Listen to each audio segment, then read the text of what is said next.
รุ่นที่น้องนั้นอายมามื้อนี้น้องมีข่าวดีสิมาบอกอายแม่นบ่แม่น้องมีข่าวแบบโคตรสำคัญเลยโอ้น้องเลิกกับเทียนเลยว่ะโอ้แม่นเจ้าเด้อควรเลิกยุ่งกับเรื่องของอ้ายค่อยแล้วก็เอื้อยไพ่ค่อยได้แล้วคบพิษกันเอาทุกมือนี่นะเขาเจ้าผิดกันเฮาก็กลับมาคบกันซะบุกคบนะคนหลายใจคือเจ้าน่ะข่อยบ่ได้หลายใจข่อยหลายใจอยู่ไสเจ้าหลายใจสิหลายใจจังได๋ข่อยก็บ่หลายใจก็หลายคนมื้อนั้นก็เห็นไปพักได้เห็นบ่ได้ผู้สาวไปนอนจัก2คนพุ่นโดยนู่นอายขอโทษเดี๋ยวต่อไปอายสิบ่ขอรบกวนเขาเจ้าละเด้อส่วนน้องก็ขอสิตบอ้ายเป็นเพื่อครั้งสุดท้ายคือกันเจ็บ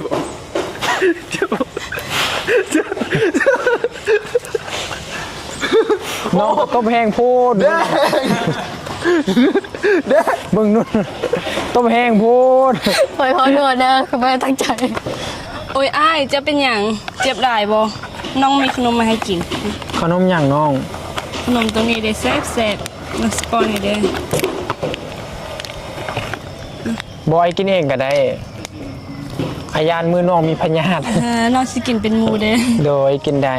น้องฮู้อีกบ่ว่าตัวนี้เป็นขนมหยังบ่ฮู้เลยบ่ฮู้อ่ะ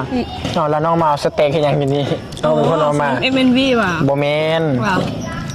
น้องเห็นมันแซ่บน้องเลยซื้อมากินแม่นว่ะตัวนี้แม่นขนมเยลลี่เอิ้นว่าเยลลี่คันว่าผู้ใดที่ว่าอยากกินขนมเยลลี่แม่นสามารถไปกดติดตามแอปหุ่งอรุณเด้อหรือว่าสามารถสั่งซื้อที่เพจกูดังตาไข่ถึกได้เด้อผู้ใดที่ว่าอยากได้สนใจไปซื้อที่แอปหุ่งอรุณไปติดตาม2 MND ตัวนี้